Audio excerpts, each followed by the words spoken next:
नमस्कार मंडळी, स्वागत आहे तुमचं प्रिस्वा किचनमध्ये. आज माझ्या गार्डनमध्ये फार छान ताजी ताजी मेथीची भाजी आली होती, म्हणून मी ती काढून घेतली आहे. त्याच्यानंतर कांद्याची पात, ती पण फार छान आली होती, ती पण मी काढून घेतली. मग विचार केला, म्हटलं आज काय करावं. तर माझी मुलगी म्हणाली की आज आपण थालीपीठ करू. त्यासाठी मी साहित्य घेतलेलं आहे.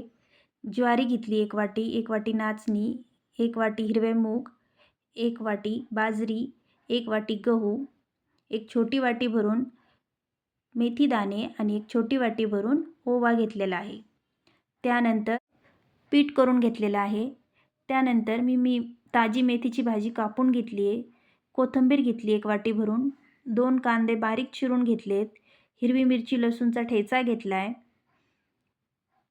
पांढरे तीळ घेतलेत, जिरे घेतलेत, हळद, मीठ.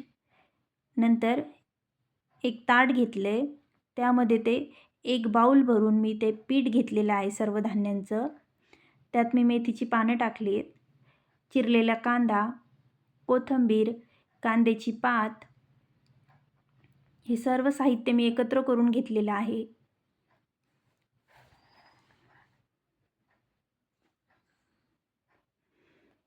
नाचणी, ज्वारी, बाजरीत कॅल्शियम, फायबर भरपूर प्रमाणात असते. फायबर असल्याने पचन सुधारते व बद्धकोष्ठताही कमी होते. वजन नियंत्रित ठेवायलाही मदत होते. आणि हे थालीपीठ खाल्ल्यानंतर आपल्याला असे पोट भरल्यासारखे वाटते. त्याच्यामुळे वजन नियंत्रित राहते आणि लहानांपासून मोठ्यापर्यंत हे सगळ्यांनाच थालीपीठ आवडते. त्यानंतर व्यवस्थितपणे ते भाज्या त्या पिठात मिक्स केल्यानंतर 2 चमचे तेल टाकून घेतले, जिरे टाकलेत, पांढरे तीळ टाकून घेतलेत, हिरवी मिरची लसूणचा ठेचा टाकला आहे, हळद टाकून घेतली आहे आणि व्यवस्थितपणे ते मिक्स करून घ्यायचं आहे. आणि लागेल तसं थोडं थोडं करून आपल्याला मऊसूत असं पीठ मळून घ्यायचं आहे.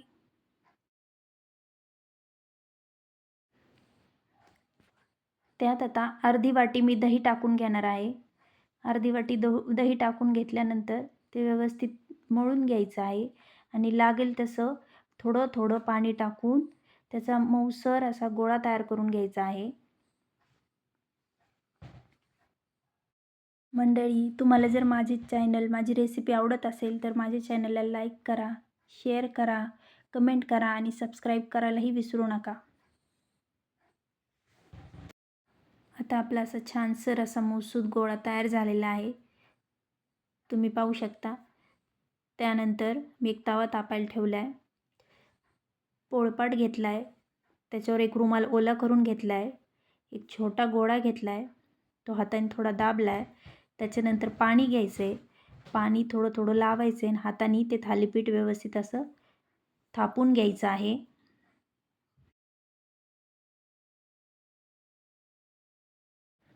असं गोलसर थालीपीठ आपलं थापून घ्यायचं आहे. त्याच्यानंतर थोडंसं पाणी लावून मध्ये मध्ये असे त्याच्यात छिद्र करून घ्यायचे आहेत, म्हणजे त्याच्यातून आपल्याला तेल टाकता येते.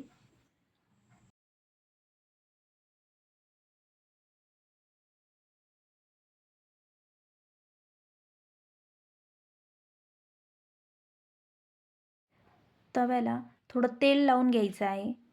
नंतर आपलं थालीपीठ त्याच्यावर टाकून घ्यायचं आहे.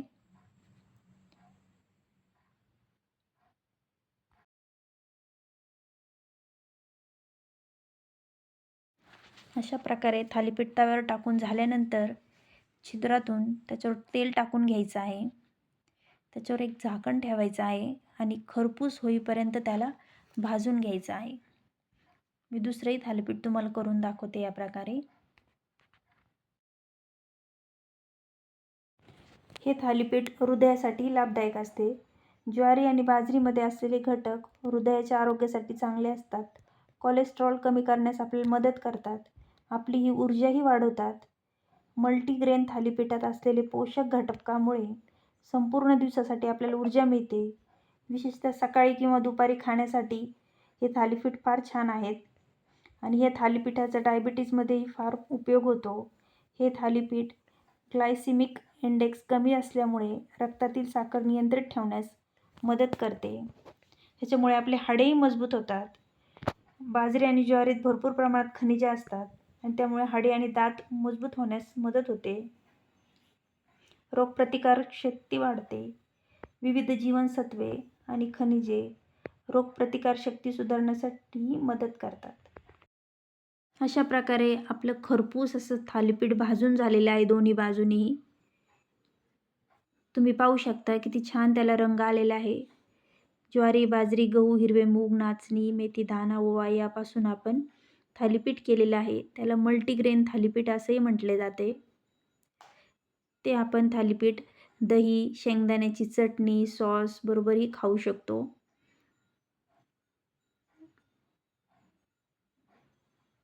अशा प्रकारे आपले थालीपीठ तयार झालेले आहेत. तुम्ही पाहू शकता.